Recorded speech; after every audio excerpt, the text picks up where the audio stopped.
Hola, buenos días a todos. Muchas gracias por la invitación. Es un gusto poder estar aquí con ustedes y compartir eh, sobre la suplementación en el paciente bariátrico. Eh, Estaba escuchando la ponencia pasada y ya trataron algunos puntos que yo voy a tratar, pero voy a tratar de hacer el tema mucho más práctico. Tengo algunos ejemplos de suplementos que pudieran ser prácticos para la práctica y que pueden llevarse. Entonces, voy a iniciar, pero antes de iniciar con lo que es el tema de la suplementación del paciente posquirúrgico, quisiera de manera reflexiva, iniciar con esta pregunta. Y creo que la escuché de la ponente anterior. Suplementar a todos. Cuando uno busca ahí en internet, pone suplementos alimenticios, la primera liga que les va a salir es de Cofepris y va a dar la definición de lo que es la suplementación de acuerdo a la Ley General de Salud del artículo 215. Dice que los suplementos alimenticios son productos a base de hierbas, extractos vegetales, alimentos tradicionales, deshidratados o concentrados de frutas que pueden o no estar adicionados con vitaminas o minerales o el término minerales ya no se utiliza nutrimentos inorgánicos que se pueden presentar en forma farmacéutica. Y ahí lo ponen en un asterisco porque forma farmacéutica se refiere a la presentación del suplemento, que este puede ser jarabe, suspensión, soluciones, tabletas, cápsulas, y que tiene como objetivo un suplemento alimenticio. Diría, tiene tres objetivos. Uno, incrementar la ingesta dietética total. Dos, complementarla cuando no se está alcanzando los requerimientos diarios o los IDR. O tres, suplir algún componente. Pero hoy creo que eh, la venta de suplementos, no creo, la venta de suplementos se ha incrementado en algunos artículos que tú puedes encontrar en internet. Mencionan cómo anualmente desde el 2015 hasta el 2019, previo a la pandemia, había aumentado la venta de los productos de suplementos en un 5% y ahorita con la pandemia aumentó hasta un 10% anual la venta de productos de suplementos alimenticios. Entonces podemos ver cómo de manera indiscriminada se usan o se prescriben. Y esto es debido a que muchas veces, a través de algunos estudios, esta es una revisión sistemática y esto es reciente, la relación que hay de severidad y mortalidad de SARS-CoV-2 y la deficiencia de vitamina D en suero. Y muchas veces lo que pasa es que las redes sociales, la televisión, la radio, dan verdades a medias acerca de los resultados de los estudios que se publican. Y este es uno de ellos. Este es un metaanálisis reciente sobre la concentración de vitamina D y la relación de la severidad y mortalidad por SARS-CoV-2. Y se puede ver cómo si aumenta un riesgo hasta 2.4 veces el que haya deficiencia de vitamina D, tanto la severidad como la mortalidad, pero esto es solo en personas que tienen deficiencia. Y a veces estos resultados se extrapolan y se dicen, eh, eh, las personas que tienen deficiencia tienen que tomar suplementación. Y es cierto, porque tienen deficiencia y así disminuye el riesgo, pero además las personas que no tienen deficiencia también toman suplementación. Y si recordamos la definición de los suplementos, un suplemento no es algo que pueda curar, no es algo que pueda prevenir. Esa es la definición que está ahí en la Ley General de Salud. Entonces, se han utilizado de manera indiscriminada y estos son algunos artículos que encontré recientes de revisiones sistemáticas de vitamina D y SARS-CoV-2. ¿Cómo se pueden malinterpretar los resultados? Y si uno, este es un resultado del metaanálisis y los resultados se tienen que leer cuidadosamente acerca de la suplementación. Ahí en ese resultado menciona que la heterogeneidad de los estudios es demasiada. Heterogeneidad tanto en la metodología de la población, que variaban en la edad, que eso es una variable para mortalidad y para severidad. El índice de masa corporal, que es otra variable importante para severidad y mortalidad, la etnia y las comorbilidades, ¿no? Entonces, cuando tenemos estudios tan heterogéneos, no podemos dar conclusiones eh, fuertes, ¿no? Además, estudios son observacionales, no son estudios clínicos. Y además mencionan esta, eh, Conclusión que los factores que influyen en los niveles de vitamina D pues son varios, son diferentes, y además los criterios usados para definir la severidad de SARS-CoV-2 pues también fueron varios. No se puede definir la severidad por el ingreso a UCI, se puede, hay varias definiciones que no son homogéneas. Entonces, estos artículos, cuando uno los medios lee y solamente lee las conclusiones, es lo que encontramos posteado ahí en Facebook, en Instagram, donde dice, hay que suplementarse. Y entonces, la suplementación, lo que yo me llevo, quería dejar con esto, es que el suplemento no es un producto dirigido que va a tratar, curar, prevenir o aliviar síntomas de alguna enfermedad. No sirven para bajar de peso, combatir la obesidad o el sobrepeso, y se tiene que elegir el tipo de población que sí necesitaría suplementarse. ¿Qué tipo de población? Aquella que esté en riesgo de alguna deficiencia nutrimental o ya presenta deficiencia. En este caso es el tema, ¿no?, que estamos hablando hoy. El paciente postquirúrgico, claro que es necesario suplementarlo. Pero quería dar como una manera reflexiva del uso indiscriminado que se está dando hoy actualmente con los suplementos alimenticios. Y ya hablando del paciente con obesidad, previo a hablar del paciente postquirúrgico, quise presentar esta tabla para que nos diéramos cuenta cómo las personas aún con un IMC normal presentan deficiencias. Principalmente es B9, B12 y vitamina D, que son también las deficiencias que presentan los pacientes con obesidad.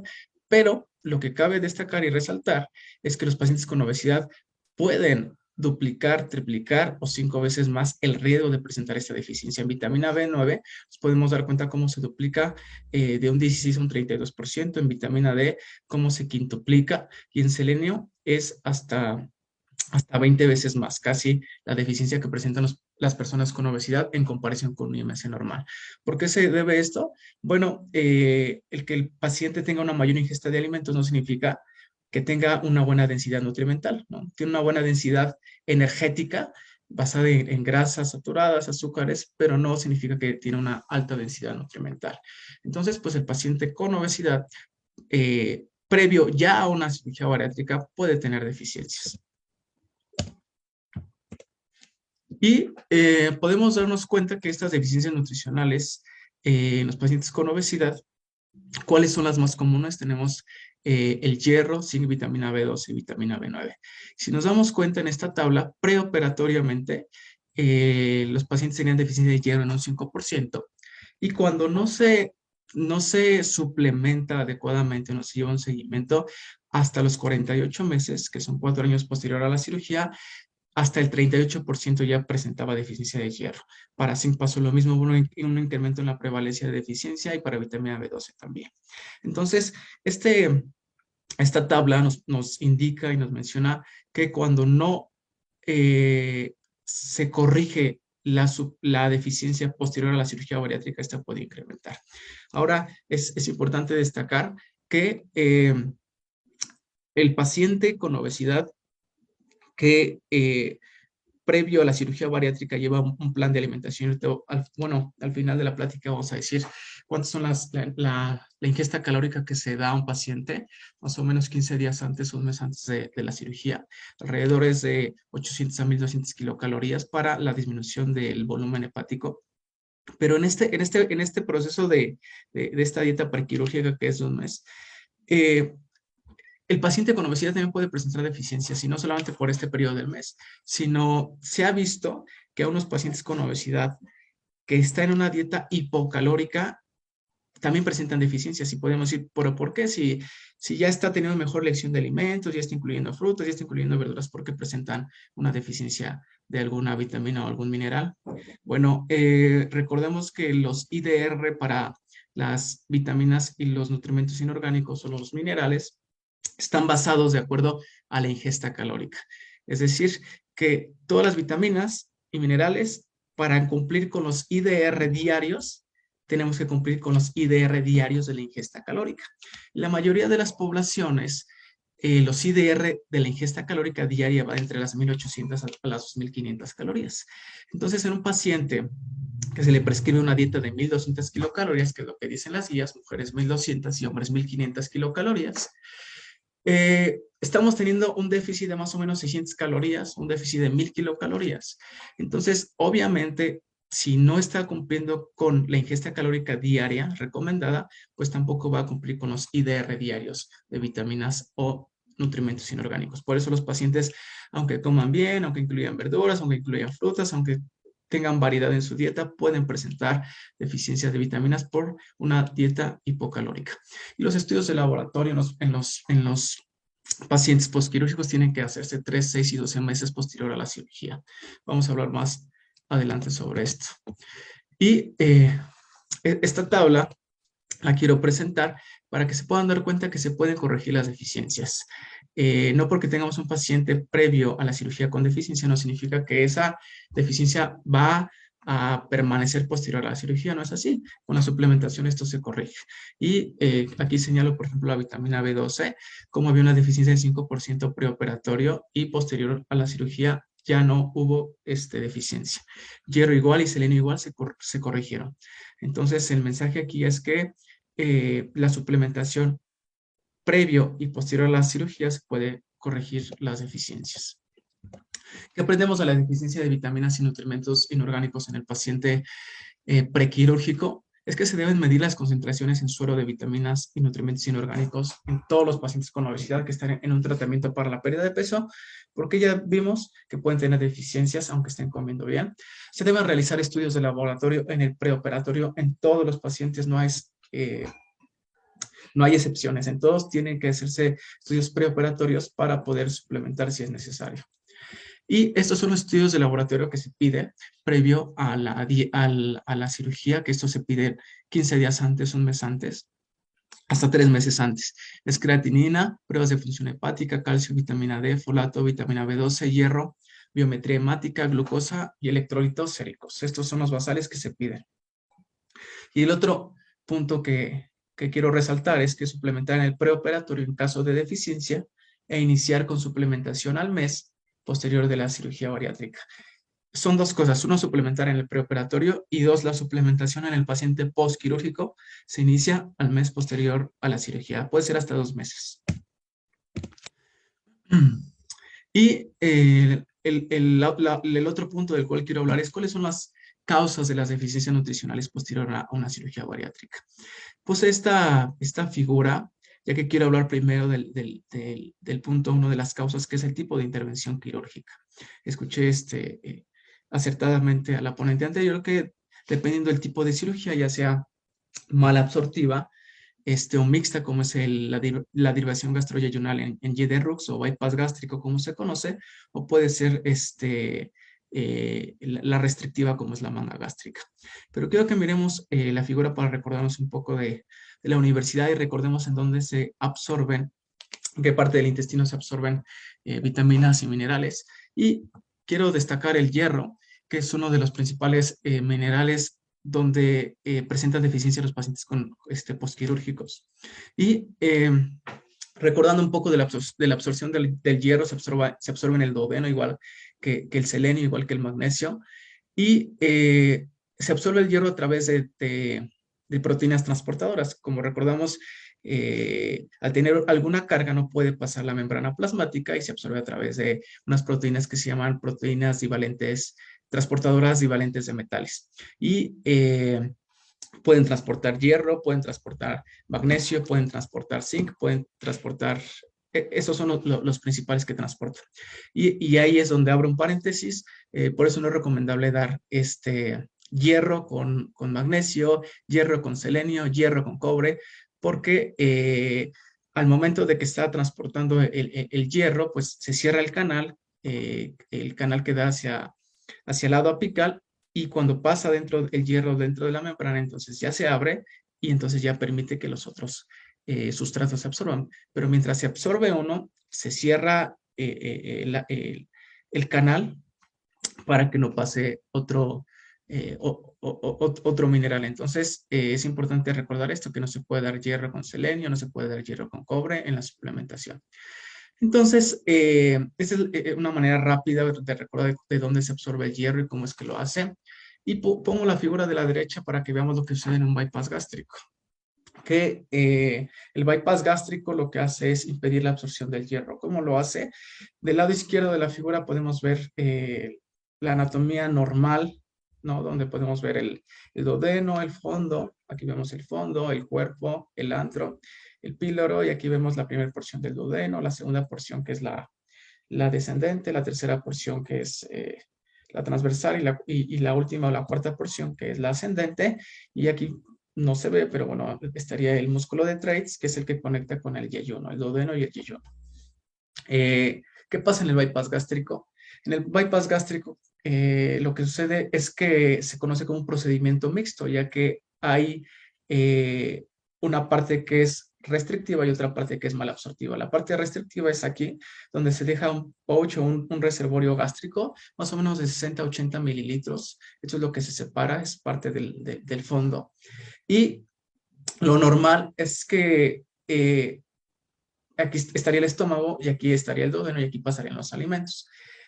Esta parte del estómago permanece dentro del cuerpo, solo se engrapa para que no puedan pasar los alimentos, sino solamente se quedan aquí en el reservorio gástrico. Y después, como el estómago se queda aquí, bueno, se siguen produciendo el jugo gástrico, y aquí en el duodeno también se siguen produciendo las enzimas pancreáticas.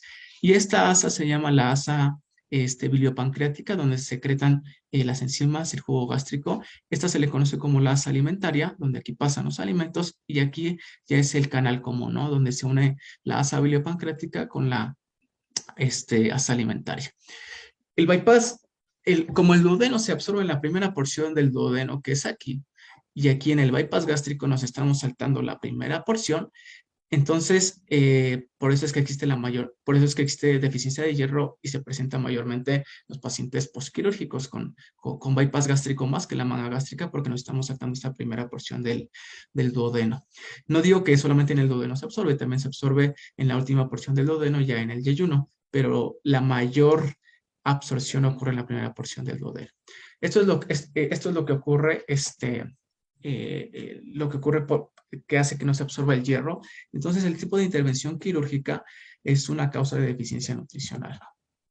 Otra causa de deficiencia nutricional es continúo con el mismo, que es el tipo de intervención quirúrgica.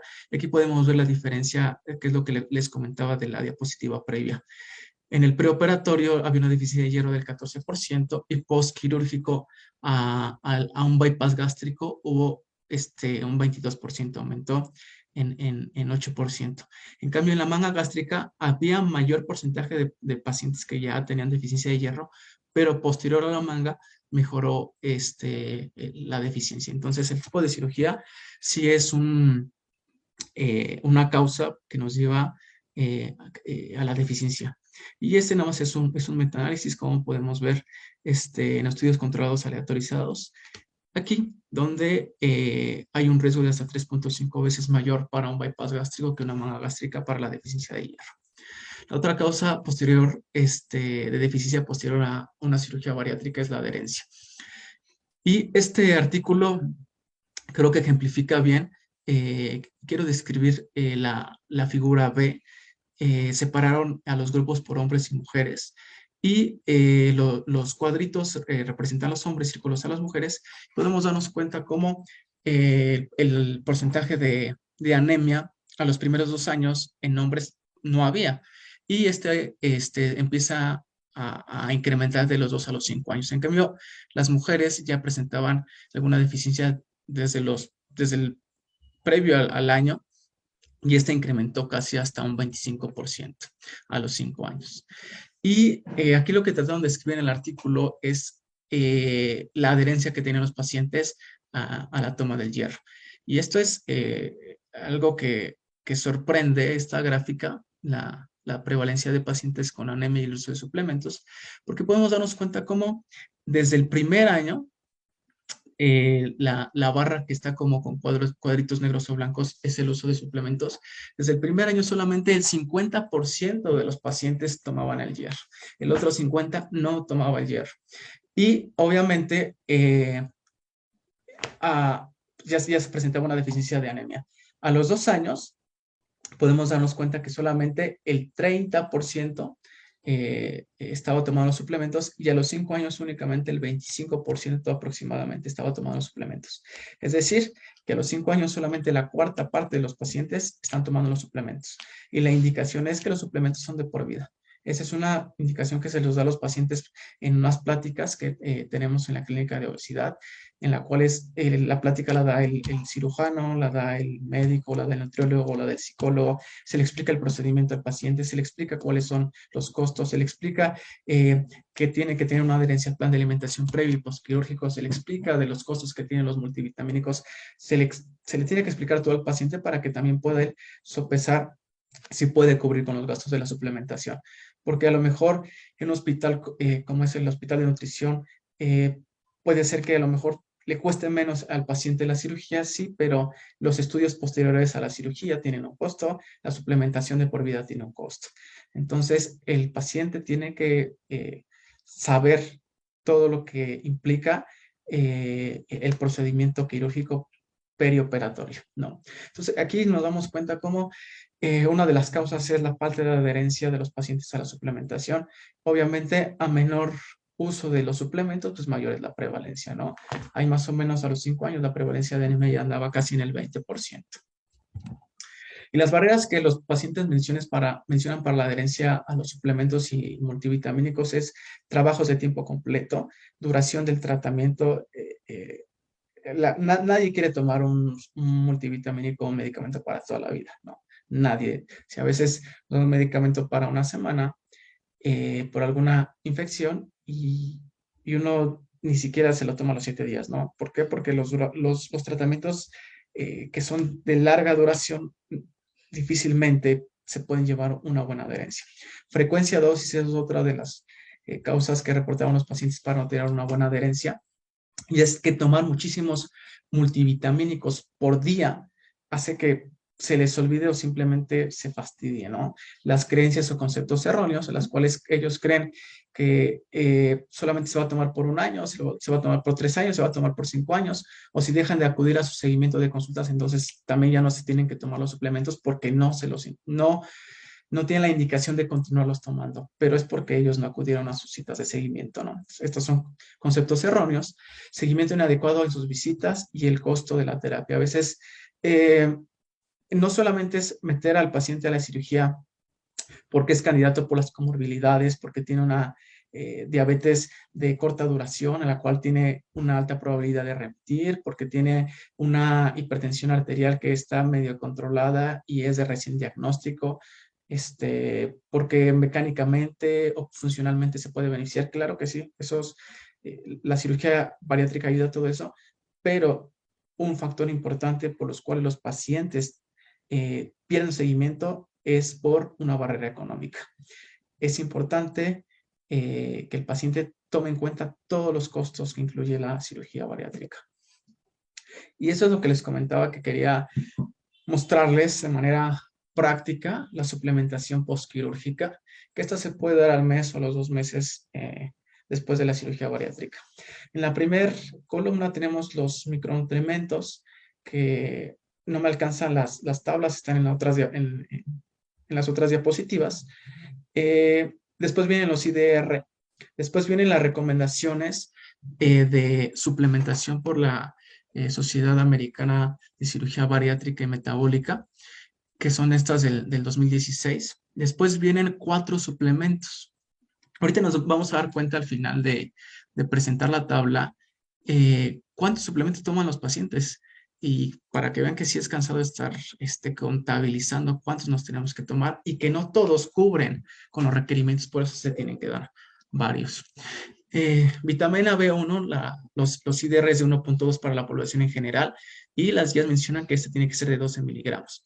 ¿Por qué? Porque la vitamina B1 también se absorbe en el duodeno y como ya dijimos, en el bypass gástrico nos estamos saltando esta parte.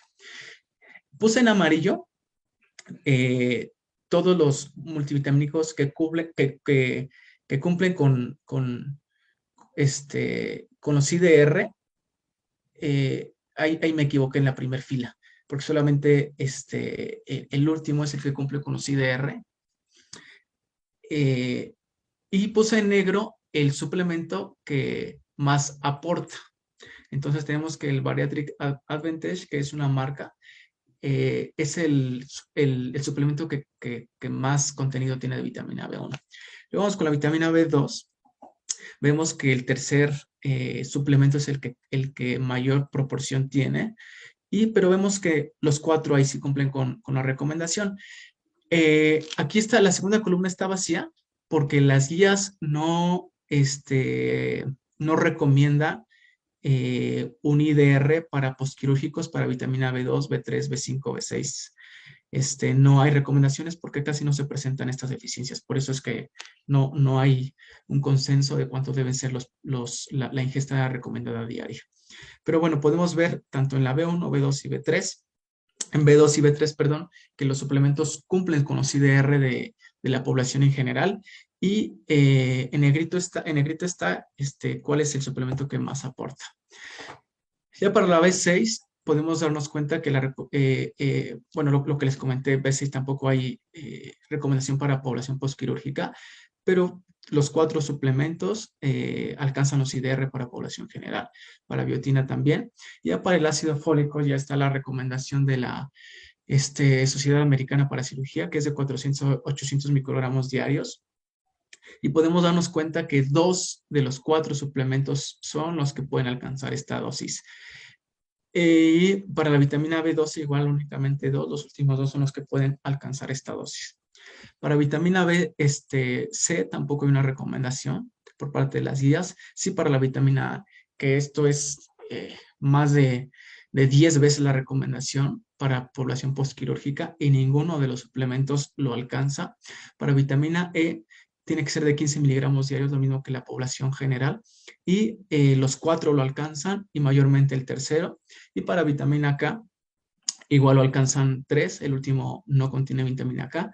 Y hierro, únicamente el segundo es el que alcanza los IDR para la población quirúrgica. Para la vitamina D, los últimos 3 lo alcanzan y el segundo es el que mayor contenido tiene. Para calcio tampoco. De hecho, calcio, de todos los suplementos, ninguno lo alcanza y hierro muy pocos. Y vitamina D también muy pocos lo alcanzan. Para fósforo, algunos no traen y otros no lo alcanzan. Para zinc, los últimos 2 lo alcanzan, la recomendación para postquirúrgico. Y magnesio, no lo alcanza ninguno. Y manganeso no hay alguna recomendación. Y esto es como se vería la prescripción de los multivitamínicos en los diferentes multivitamínicos para los pacientes.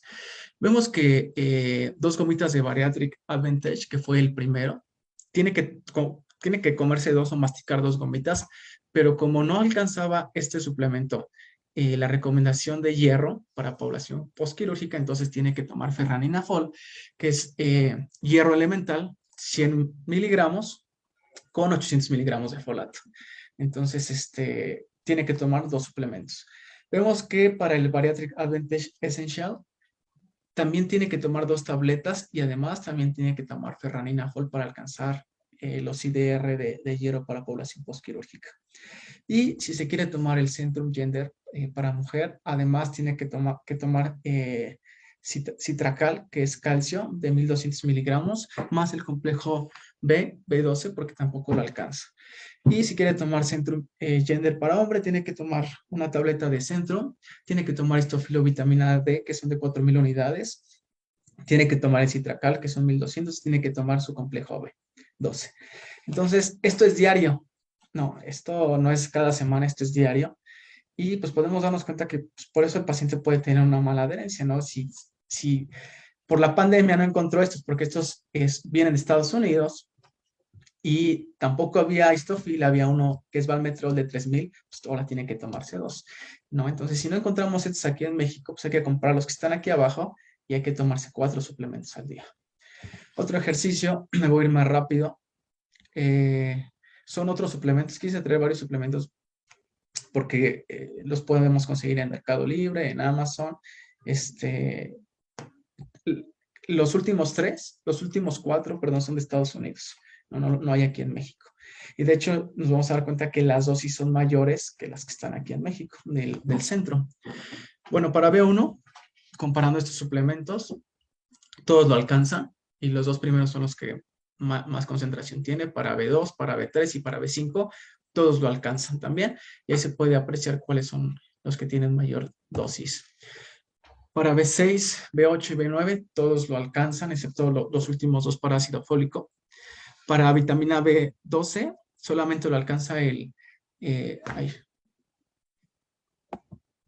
ya. Así Celebrate sí, multivitamínico. Es el único que alcanza la dosis. Para vitamina C y A, para vitamina C alcanzan todos menos el último la recomendación y para vitamina A el tercero y el cuarto. Para vitamina E casi todos lo alcanzan. Para vitamina K únicamente el tercero. Para el hierro solamente el Elevit, que tiene 60 miligramos de hierro elemental. Por cada miligramo de hierro elemental son 3 miligramos de fumarato ferroso, que es la presentación que más viene y que más se absorbe. Vitamina D, 3.000 unidades internacionales, que es lo que contiene el Valmetrol también. Solamente lo alcanza uno. Y calcio, como les había dicho, no lo alcanza ninguno de los suplementos, por eso se tiene que dar aparte el citracal. ¿Cómo se vería esto? Bueno, si alguien le quiere dar Celebrate Multivitamin, le tiene que además dar Ferranina Fol con citracal. Si alguien quiere darle 2 tabletas de Women's Ultra Mega, que esta está en GNC, además tiene que darle Ferranina Fol, tiene que darle vitamina D y tiene que darle citracal. Si quiere dar el suplemento de Megamen Sport, tiene que darle citracal, Ferranina Fol y vitamina D. Y si quiere darle Levit, histofil y citracal. Entonces, tenemos muchos suplementos a la venta, pero si dan cuenta, uno solo no alcanza todos los IDR, ¿no?, que mandan las guías de cirugía bariátrica. Por lo tanto, pues lo que nosotros tenemos que hacer es identificar cuál es el que más puede beneficiarse. Por ejemplo, el Elevit se tomaría 1, 2 y 3. No tendría que tomarse 4. O el Celebrate también serían 3. O bien, aquí nada más serían 2, ¿no? Bariatric Advantage sería y ferranina y listo. O el segundo también, ¿no? Entonces tenemos que ayudarle al paciente, tener en cuenta y tener en mente los suplementos para poder darles aquellos que tengan que tomar menos tabletas al día.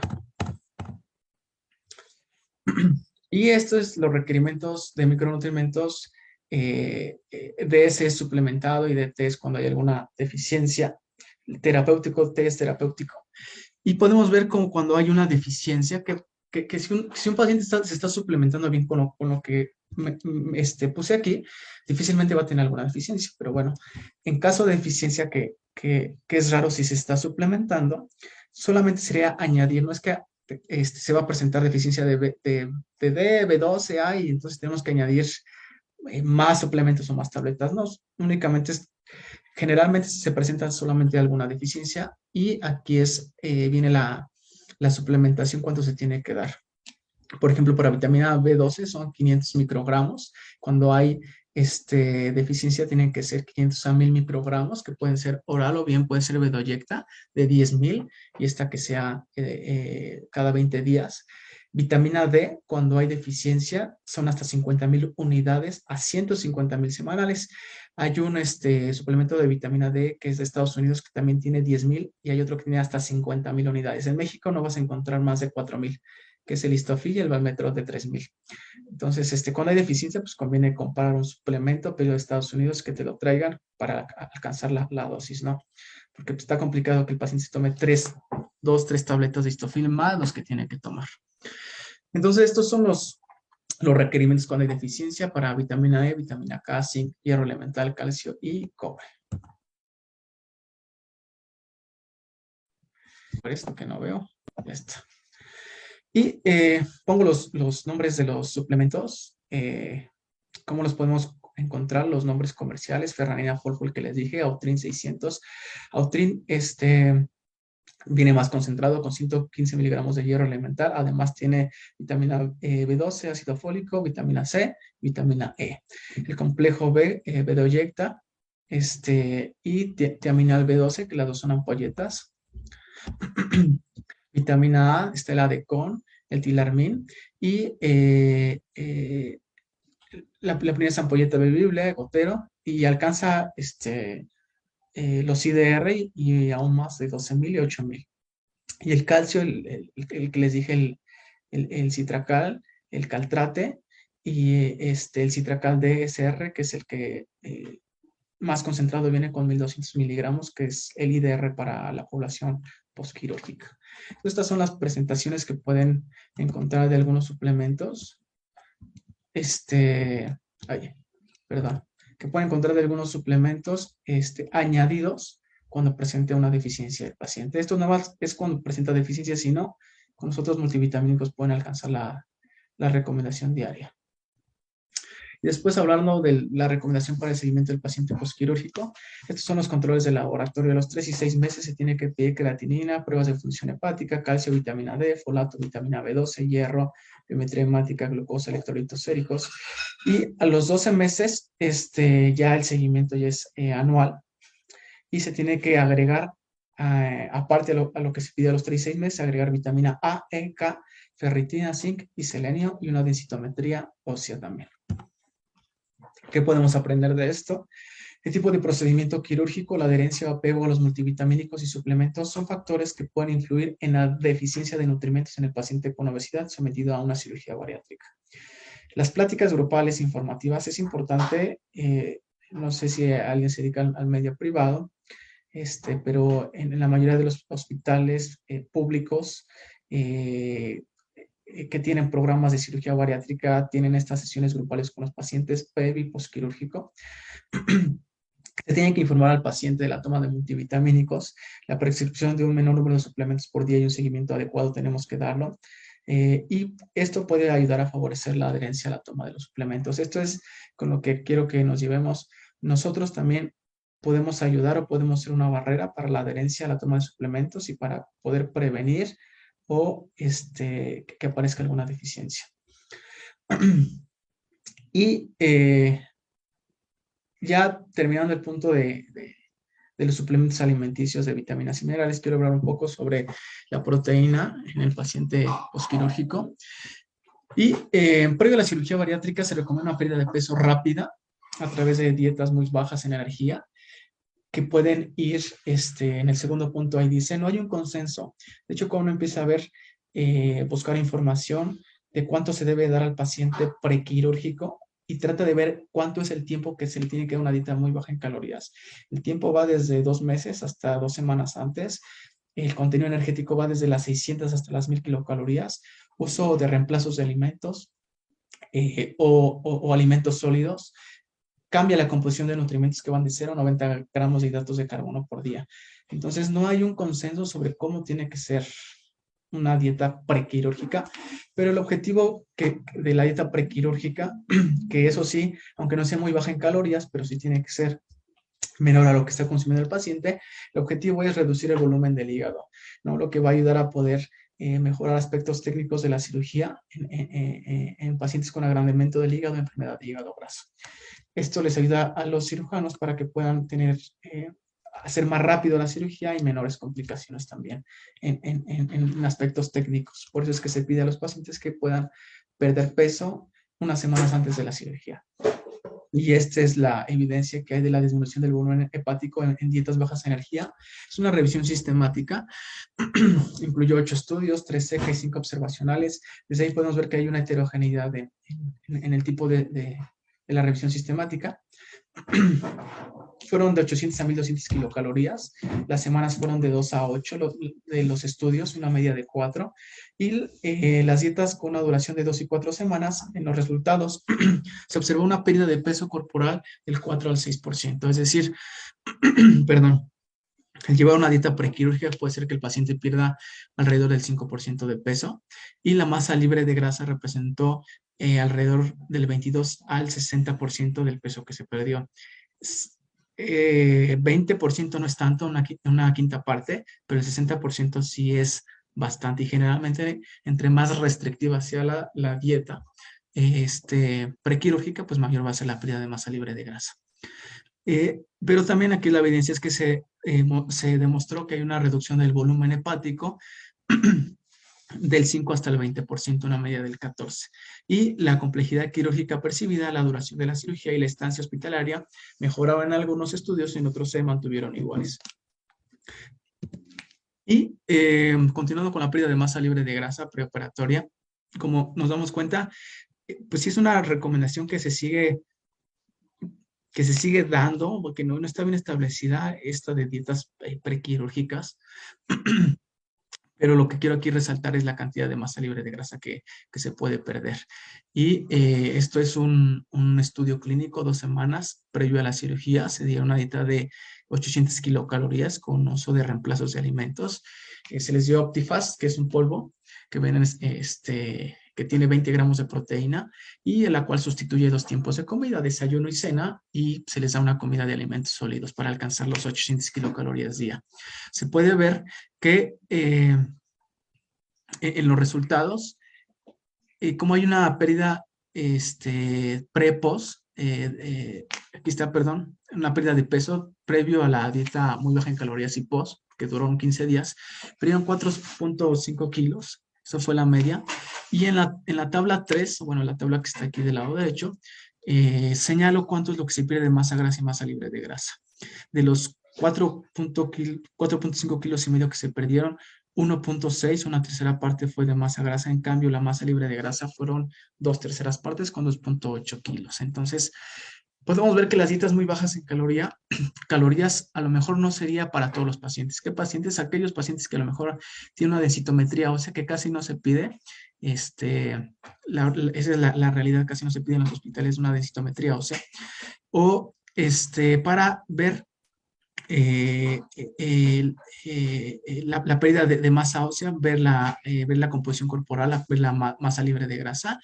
Y también lo que se puede hacer es pruebas de esfuerzo para evaluar el riesgo de sarcopenia que tiene el paciente. Los pacientes que tienen sarcopenia, pues entonces una dieta muy baja en calorías, previo a la cirugía no se recomendaría, sino pues una dieta de 1.200 kilocalorías, que está considerada como una dieta baja en calorías. Entonces, las dietas muy bajas en calorías previo a la cirugía bariátrica no es para todos los pacientes. Aquellos con una disminución de la densidad mineral ósea y aquellos con riesgo de sarcopenia o ya con sarcopenia, pues no debe de darse este tipo de dietas. Y continuando con esto, ya posterior a la cirugía, los primeros 6 meses a un año ocurre la mayor pérdida de peso, lo que se conoce como el peso nadir, y una gran cantidad de pesos a expensas de masa libre de grasa. Comer o tener una dieta hiperproteica está relacionada con la preservación de masa muscular. Esto hace que aumente la tasa metabólica basal, por lo tanto, se mantenga el peso perdido. Las guías recomiendan una ingesta de 180 gramos de proteína posterior a la cirugía, o bien 1.5 a 2 gramos de proteína por kilogramo de peso, ideal para preservar la masa libre de grasa. Y esto es lo que les decía, la cantidad de peso que se pierde. Dietas bajas en calorías de 16 semanas, vean la cantidad de peso, 11 kilos.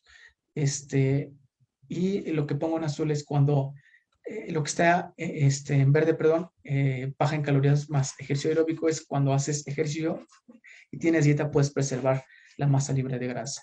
En cambio, solamente con dieta, que son el primer mes que el paciente posquirúrgico solamente se queda con dieta, no puede hacer ejercicio, obviamente, porque todavía no le han retirado los puntos, porque tiene debilidad todavía, porque tiene una dieta muy baja en calorías, no puede hacer ejercicio. Entonces, la mayor parte de peso, la mayor parte que va a perder es masa libre de grasa en vez de grasa corporal.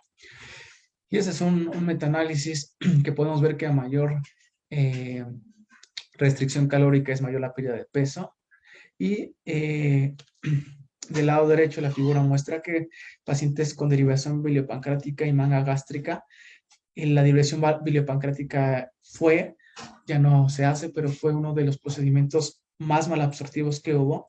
Y obviamente a una derivación biliopancreática mayor va a ser la cantidad de masa libre de grasa que se va a perder en comparación de un restrictivo como es la manga gástrica. Entonces, los pacientes posquirúrgicos pierden una gran cantidad de peso y esto es a expensas de masa libre de grasa. Y este estudio lo pongo para que nos demos cuenta. Ya hay varios factores. El paciente perdió mucho mucha masa libre de grasa por una dieta prequirúrgica. El paciente perdió mucha masa libre de grasa por la cirugía bariátrica. Y 3, el paciente va a perder mucha masa libre de grasa, además porque no alcanzan la recomendación diaria de los 60-80 gramos de proteína. La capacidad gástrica que tiene, ya sea por un bypass, es de 60-80 mililitros y la manga gástrica más o menos anda por lo mismo. Entonces es complicado que el paciente pueda cubrir la cantidad de comida. Este es un estudio, me faltó señalar, este es un estudio donde podemos apreciar al mes y a los 3 meses después de una manga gástrica cuánto es la ingesta calórica diaria. No sé si con la flechita se alcanza a señalar, pero bueno, aquí. Los pacientes comían más o menos 600 kilocalorías, ¿no? La recomendación para el paciente postquirúrgico es de 800 calorías, así que están comiendo menos todavía. A los 3 meses ya aumentó la ingesta a 720 calorías. Los aminoácidos esenciales como el leucina, isoleucina, valina, aumentaron también a los 3 meses, pero al mes no se estaban consumiendo adecuadamente. La tabla número 2, perdón, la tabla, ya está explicado en la tabla 2. La tabla 1, perdón, son las características antropométricas después de la cirugía, después de la manga gástrica al mes y a los 3 meses. Y podemos ver la cantidad de peso que se pierde, la cantidad del exceso de peso perdido que se perdió, que fue el 45%. Una de las definiciones que se conoce como éxito en cuanto a términos de peso en la cirugía bariátrica es que los pacientes pierdan alrededor del 50% del exceso de peso perdido. No es lo mismo el peso perdido que el exceso de peso perdido. Hay una fórmula para calcular el exceso de peso perdido. Y en la tabla 3 es donde quiero ahí detenerme, y que podemos ver los pacientes que no integraron el suplemento de proteína con los que sí los integraron. Recuerden, la recomendación diaria es de 180 gramos. Fíjense, los que no integraron el suplemento únicamente están comiendo 30 gramos de proteína al día. O sea, es nada. Y los que integraron, aunque no alcanzaron la recomendación, sí aumentaron 12 gramos más de proteína y esto fue estadísticamente significativo. Las proteínas de origen animal igual aumentaron con los que sí se suplementaron e igualmente para leucina y isoleucina, aquellos que se suplementaron con proteína sí alcanzaron, sí aumentaron, perdón, la ingesta de aminoácidos esenciales, aunque no alcanzaron los IDR diarios. Este estudio lo presento para que veamos cómo los pacientes pueden tener una gran cantidad de masa libre de grasa, también porque los pacientes no alcanzan a cubrir con las kilocalorías ni con la ingesta de nutrimentos al día. Hasta la mitad, solamente están consumiendo la mitad de proteína el primer mes. Y esto es como se vería ya una dieta postquirúrgica que se le da al paciente. Se hacen 5 tiempos de comida porque la capacidad gástrica es poca y lo que se le pide al paciente es que de los 5 tiempos de comida, 2 sean a base del suplemento que se le agregue a la leche, al licuado, a lo que le guste. Y aquí puse los gramos para que hagamos el conteo y el cálculo. 20 gramos del suplemento más 20 gramos en el quinto tiempo de comida nos dan 40, y si se agregan 50 gramos de alimentos de origen animal en los otros 3 tiempos de comida, serían 30, y 40 nos dan 70 gramos, que se cubriría la recomendación diaria. Entonces, esta es una manera un plan que se les da a los pacientes, que es lo que usamos en la clínica de obesidad. Estos son algunos de los suplementos que recomendamos. Unos son suero de leche y otro es caseinato de calcio. Y pues casi todos tienen arriba más bien todos tienen arriba de 20 gramos de proteína, ¿no? El Isopure, el Pure Life y el Gold Standard y el Kasek, también tienen arriba de los 20 gramos. Aquí son 8 gramos por 10 de producto, entonces pues hay que agregar unos 25 gramos de producto para que podamos tener 24 gramos de caseinato de calcio. Y esta es la dieta fase 2 que se le indica al paciente que lleve de la semana 1 a la semana 2 después de la cirugía. Es decir, se le pide que saliendo de hospitalización empiece con este tipo de dieta. Puse unos 4 ejemplos nada más. De la preparación, un licuado de fruta. el paciente se le pide que media taza de fruta la licúe con una taza de leche descremada. Obviamente esto nos va a salir como 250 mililitros. Por eso se le pide al paciente que de lo que le salió mida únicamente 60, lo separe y esos 60 mililitros le agregue la proteína, la que tenga y la que haya comprado. Cassette está ahí porque es una proteína más barata que las demás. Por eso es que la ponemos ahí. Y lo que le sobra lo guarda en el refri para que entonces pueda agregar la proteína después a lo que le sobró. A un licuado de yogur con fruta, que es lo mismo. En vez de leche es un yogur bebible, pero lo mismo, tiene que apartar 60 mililitros y eso le agrega el scoop de proteína. Y también está la opción de que pueden ser papillas, chayote cocido, media taza, 30 gramos de queso panela y caldo de pollo.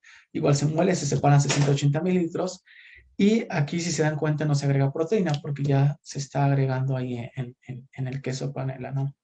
Esa es otra opción, la de abajo, licuado de espinacas, calabazas. Y para la fase 3, ya que es de la tercera a la cuarta semana, se le pide al paciente que aumente la cantidad de 80 a 100 mililitros, es lo que puede tomar, y ya aumentó 50 gramos de pollo, aquí atrás eran 30, ya estamos agregando más proteína. Si el paciente no tolera, porque muchos de los pacientes no toleran las carnes, de hecho no toleran muchos de los alimentos, y esto es poco que se ha estudiado, el por qué aún se desconoce, pero los pacientes llegan con muchísimas intolerancias a lácteos, a leguminosas, a carnes. Entonces se le pide al paciente que si en la semana 3 y 4, donde ya casi deben ser todo papilla, que no sea leche o con proteína, sino ya papilla, si no está tolerando las papillas, entonces se le pida que 2 de los 5 tiempos de comida lo sustituya por leche o yogur, agregando la proteína. Ya por último, el ejercicio es importante. Sé que no tiene que ver con la suplementación, pero sí tiene que ver con la preservación de la masa libre de grasa. Es un estudio en pacientes geriátricos y es un estudio clínico a los cuales se les dio 0.8 gramos de proteína, a otro grupo 1.3, a otro grupo se les dio 0.8, que es el control, más hacer 3 veces a la semana hora de ejercicio, y el último era el grupo de proteína más ejercicio.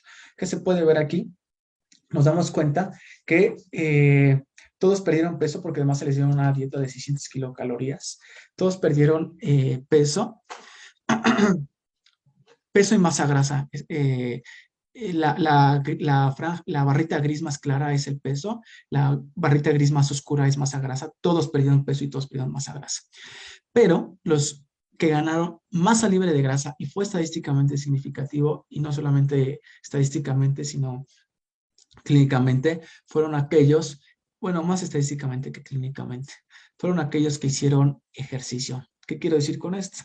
Que una dieta alta en proteínas te puede ayudar a preservar la masa libre de grasa, pero no te va a ayudar a incrementar la masa libre de grasa.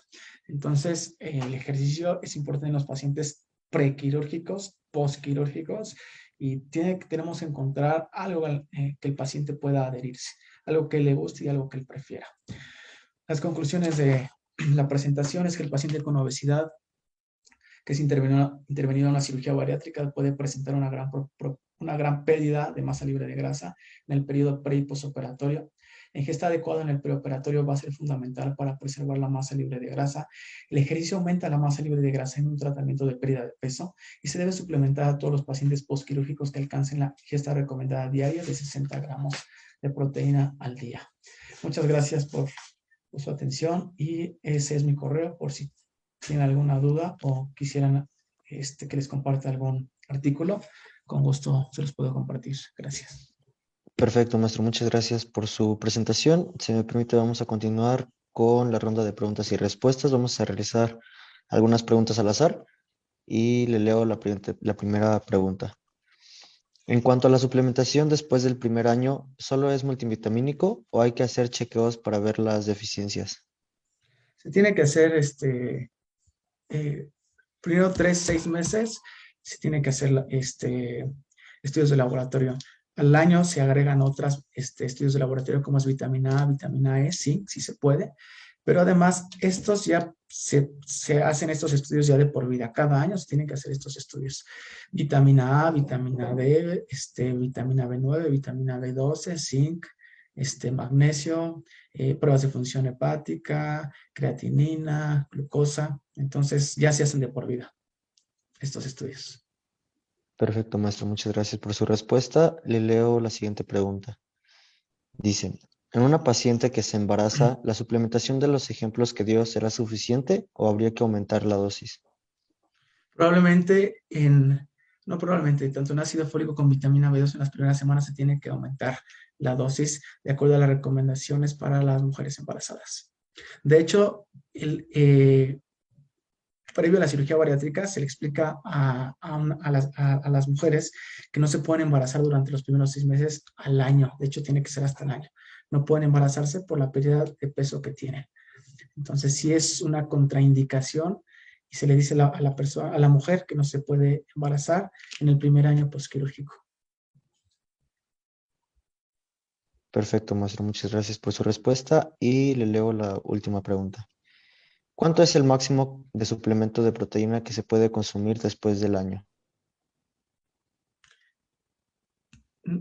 Creo que no entendí muy bien la pregunta del máximo. Se tiene que ser con base a los requerimientos diarios, que son 1.2 gramos de proteína.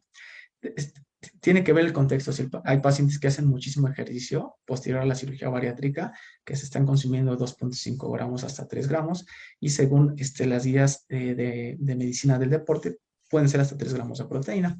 Entonces, tiene que ver más bien el tipo del paciente, si está presentando sarcopenia, si está haciendo ejercicio, si ya tiene una pérdida de masa libre de grasa. Hay que ver pruebas de funcionalidad, pruebas de fuerza, densitometría, para poder entonces ver cuánto se le da de proteína al día. Se recomienda de proteína al día, pero pues pueden ser hasta 3 gramos de proteína si hace ejercicio.